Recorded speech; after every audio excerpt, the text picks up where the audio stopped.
RBI के नए rules के अकॉर्डिंग एटीएम चार्जेस 1 मई 2025 से रिवाइज कर दिए गए हैं।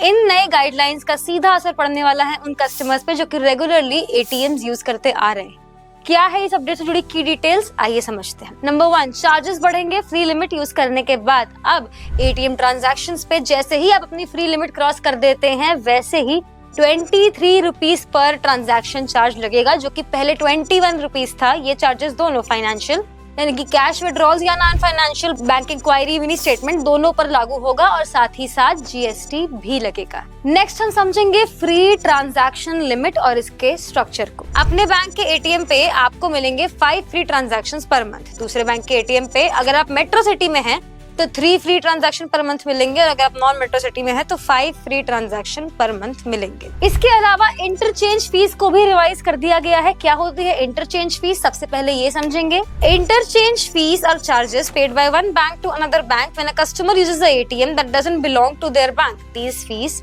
Help cover the cost of processing the transaction. Financial transaction के लिए 19 रुपीज की इंटरचेंज फीस रिवाइज की गई है, जो कि पहले 17 रुपीज की थी, और नॉन फाइनेंशियल ट्रांजैक्शन के लिए 7 रुपए की फीस हो गई है, जो कि पहले 6 रुपए की थी। तो इससे कस्टमर्स पे क्या असर पड़ने वाला है? नंबर 1, एटीएम यूज अब महंगा हो गया है। अगर आप एक ऐसे यूजर हैं जो एटीएम का फ्रीक्वेंटली यूज कर रहे हैं तो आपका आउटफ्लो बढ़ सकता है। क्यों?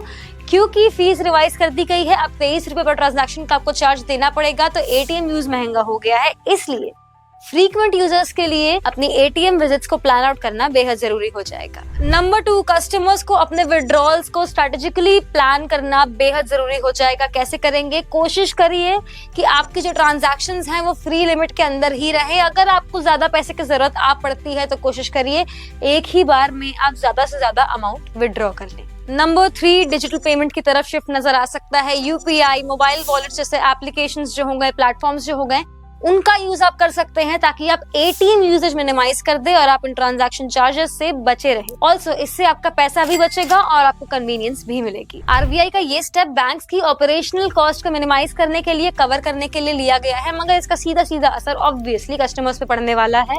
तो मेरी तरफ से कस्टमर्स को सुझाव यही रहेगा कि आप अपने स्पेसिफिक बैंक, क्योंकि हर बैंक के रूल्स रेगुलेशंस अलग होते हैं, इसलिए अपने स्पेसिफिक बैंक की वेबसाइट को, नोटिफिकेशन को चेक करते रहें ताकि आपको कोई भी अननेसेसरी चार्ज ना पे करना पड़ जाए। कोई और जानकारी के लिए जरूर कमेंट करें। Meanwhile follow BFC Capital for more such insightful financial content.